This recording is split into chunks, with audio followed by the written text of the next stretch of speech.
पहले बोलने से मैं अपना भी लाल सलाम सीताराम येचुरी को करता हूँ, जिनका इमरजेंसी के बाद से मेरा ताल्लुक़ रहा है, पत्रकार की हैसियत से, दोस्त की हैसियत से। कई बार ही उनको अपनी महफ़िलों में बुलाया और उनकी महफ़िलों में गए, उनसे इल्तिजा की उनकी पार्टी के चीफ होने की वजह से। तो बनता है हमको कि शुक्रिया में उनकी याद में अपने 13 मिनट में से 3 मिनट लूँगा मैं, और दोनों एक ही बात है। क्योंकि हमारे लिए अगर पार्लियामेंट में आवाज़ है तो किसी ईसाई नाम वाले से नहीं है। शायद मार्गरेट अल्वा के बाद कोई धुरंधर ईसाई नाम का राजनेता नहीं हुआ जिसने कौम के गमों को, कौम के वुंड्स को, घाव को हाईएस्ट फोरम में व्यक्त किया हो।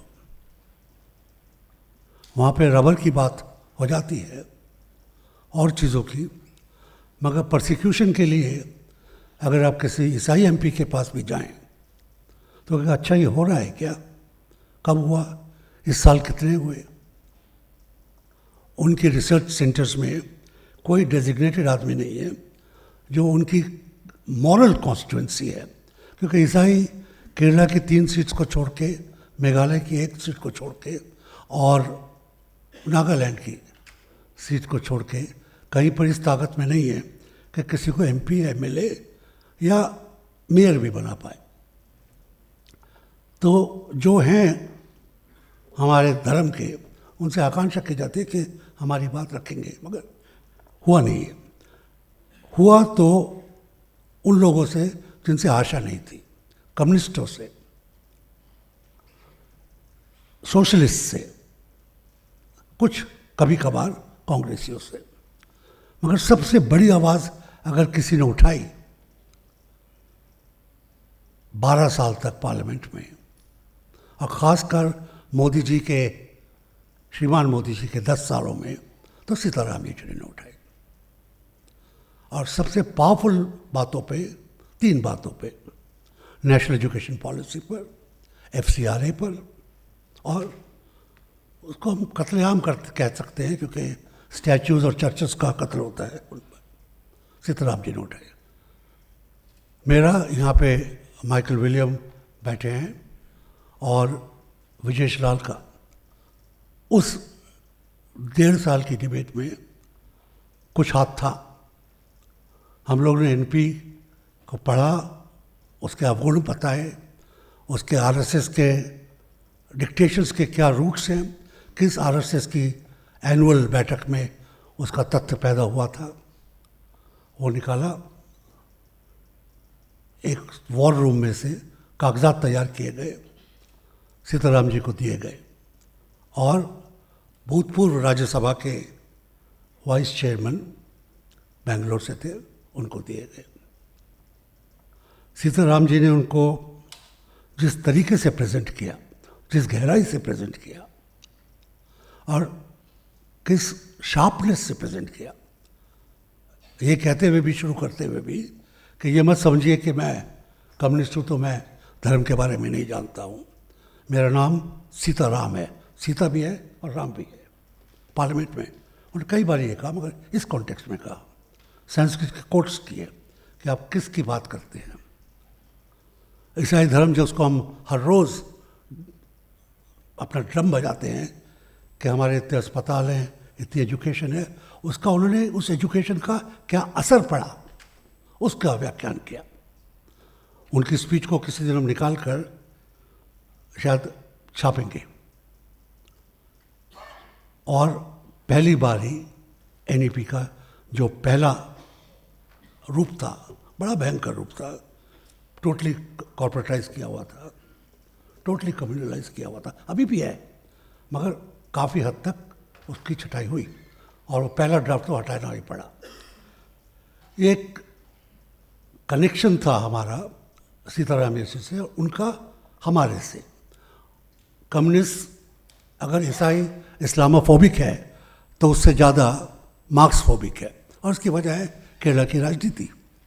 मगर बावजूद उसके सीताराम येचुरी ने कभी भी झिझक नहीं की ईसाइयों के साथ खड़े होने में, चाहे वो डेमोन्स्ट्रेशन हो या चर्च के अंदर बुलाना हो या ऐसी मीटिंग्स हो। बिना एक फ़ोन पर, टाइम है अगर दिल्ली में है तो यकीन मानिए आएंगे, 4 बजे का है तो 4 ही बजे आएंगे। तो वाजिब ही है कि हम उनको अपना सलाम पेश करें। उनकी कम्युनिस्ट हैं, ईश्वर में नहीं मानते, मगर हम मानते हैं। उनकी आत्मा की शांति के लिए ईश्वर से, और क्योंकि हम ईसाई हैं इस यकीन से कि फिर मिलेंगे। मैंने एनईपी की बात की और किस तरीके से जब यूनिटी होती है तो उसके ऊपर कुछ असर होता है। आज यहाँ पर quest for equality and justice, इसकी मैं आपत्ति करता हूँ। हिंदुस्तान के किसी नागरिक को क्वेस्ट फॉर इक्वालिटी की तो भीख नहीं मांगनी है, जिक्र नहीं करना है, वो तो हमारा जन्मसिद्ध अधिकार है। उस अधिकार को मानते हुए ही हम आगे जस्टिस की बात कर सकते हैं, क्योंकि जस्टिस में डंडी मारी जा सकती है, सुप्रीम कोर्ट में मारी जा सकती है, हाई कोर्ट में अक्सर मारी जाती है, डिस्ट्रिक्ट कोर्ट में खरीदी जा सकती है। हमने देखा है, कानूनों में देखा है, सुप्रीम कोर्ट में भी कई बार देखा है।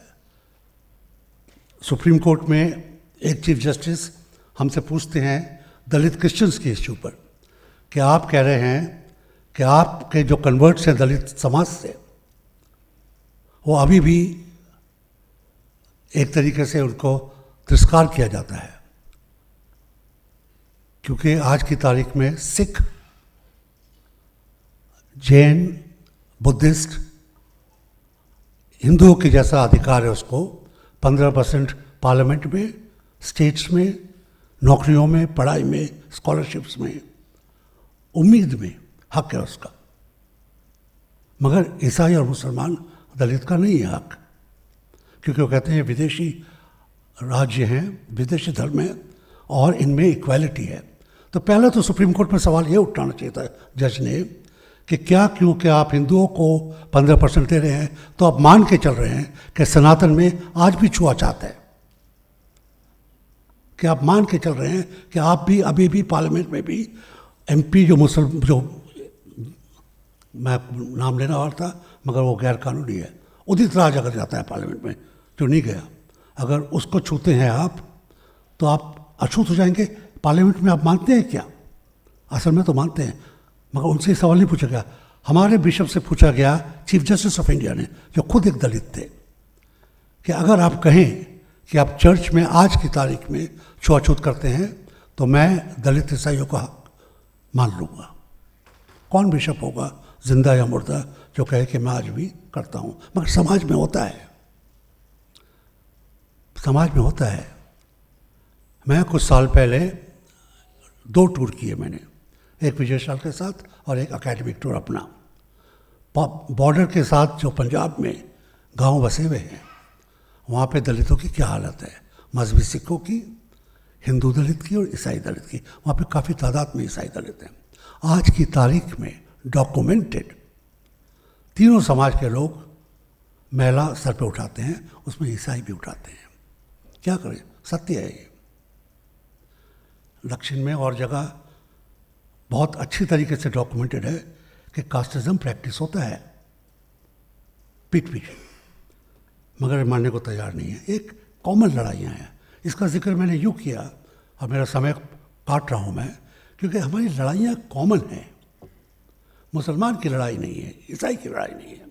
जो कानून मुसलमान के लिए बनता है उसको वेपनाइज किया जाता है ईसाई के लिए, और जो कानून ईसाई के लिए बना था, जो है एंटी कन्वर्शन लॉ, आज 12 स्टेट्स में है, हमारे लिए बना था कि आप दलित को, महिलाओं को, ट्राइबल्स को और इक्का दुक्का ब्राह्मण को, क्योंकि काफ़ी चैटर्जी और मुखर्जी काफ़ी हैं ईसाई, उनको आप पैसे से या डरा के, लालच दे के या कह के हनुमान मिट्टी का बना हुआ पानी में डूब जाता है, क्रॉस लकड़ी का बना हुआ पानी पे तैरता है, तो क्रॉस ज़्यादा बड़ा है, ऐसा कह के लोगों को आप, ये नियोगिक रिपोर्ट में, मैं अपने मन से नहीं बोल रहा हूँ मैं, कि ऐसा करके आप लोगों को उल्लू बना के डरा कर लालच दे के ईसाई बना रहे हो। ये ईसाइयों के लिए कानून बना था। इसमें उन्होंने एक छोटी सी ट्वीट की, एक छोटा सा एक सेंटेंस और ऐड किया कि अगर आप शादी कर रहे हो वो भी लालच माना जाएगा। आप किसी लड़की से शादी कर रहे हो वो भी कानून माना जाएगा। और उसके पहले तो सिर्फ आपको 7 साल सजा होती थी, फिर 15 साल हुई, अब आपको जीवन भर की सज़ा हो सकती है। पहले लड़की या आपकी माँ शिकायत कर सकती थी, अब अपूर्वानंद भी कह सकते हैं कि जो उनके नवासे गलत लड़की से शादी कर रहे हैं उनको फ़ौरन कैद किया जाए। ये जो कॉमनैलिटीज़ हैं, दुख भंजन जिनका होना चाहिए बराबर हैं, मगर हम लड़ते बराबर नहीं हैं, मांगते बराबर नहीं हैं, अलग अलग लड़ते हैं, यहाँ पर भी वहाँ पर भी, पार्लियामेंट में भी। हम कभी भी इस लड़ाई को इकट्ठा नहीं कर पाए, जस्टिस और इक्वालिटी की लड़ाई को। और मेरा ये मानना है कि जब तक हम ईसाई, मुसलमान, सरदार, बुद्धिस्ट, जैनी, दलित, आदिवासी, सोशलिस्ट, ओबीसी, यानी कि मेजॉरिटी इंडियंस जो की है 85%, ऊपर की 2-3 जातियों को छोड़ के, जब तक हम इकट्ठे होकर नहीं लड़ेंगे बड़ा मुश्किल हो जाएगा। एक एक करके हमको मार डालेंगे। एक के खिलाफ दूसरे को भड़काना बहुत आसान है। चिंगारी केरला से आ सकती है, चिंगारी बंगाल से आ सकती है, बिहार से आ सकती है। इससे हमको किस तरीके से बचना है, मेरे को उम्मीद है कि मेरे दोस्त लोग जो यहाँ पे हैं बहुत ज़हीन लोग हैं, इस पर भी जिक्र करेंगे कि किस तरीके से हम जो हमारे ऊपर अटैक्स हो रहे हैं, जिसमें कॉमन सिविल कोड भी आता है, उसका एकजुट होकर किस तरीके से मुकाबला किया जाए। और सीताराम येचुरी जैसे लोगों को पार्लियामेंट में किस तरीके से वो किया जाए, किस तरीके से समझा जाए, ताकि हम उनको समझाने की हालत में हों और वो हमारी आवाज़ को पार्लियामेंट में, सुप्रीम कोर्ट में और जहाँ जहाँ जगह आनी चाहिए वो कर पाएँ। और हम लोग इकट्ठे होके, चाहे जंतर मंतर हो या रामलीला ग्राउंड हो या किसी मस्जिद या चर्च का अहाता हो, वहाँ पर इसको हम आवाज़ दे पाएंगे।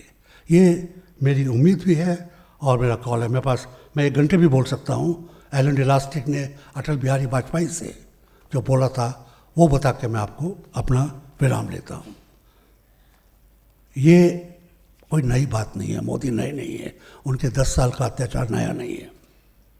उन्होंने वेपनाइज किया जो अटल बिहारी वाजपेयी ने 7 साल में किया था, पर्सनल लॉस के ऊपर, एट्रॉसिटीज़ के ऊपर, कॉमन सिविल कोड के ऊपर। और कॉमन सिविल कोड के ऊपर आज बिशप एलन डिलास्टिक ने बड़ी सभा में पूछा कि आप ये हवा में बात करते हो, सामने क्यों नहीं बताते, है क्या चीज़ आपके पास? आज की तारीख में कॉमन सिविल कोड क्या है आपकी? जो हिमाचल में पास की वो है जिसको हिंदू नहीं मान रहे हैं, क्या है आपकी? और अब फिर आप कह रहे हैं नेशनल यूनिफॉर्म सिविल कोड या कॉमन सिविल कोड कराएंगे। अगर आप में गुर्दा है तो पहले बताइए ताकि हम बोल सकें। अचानक पार्लियामेंट में जाके आप 15 मिनट में बिना डिबेट के पास करवा लेते हो कानून, वो नहीं चलेगा।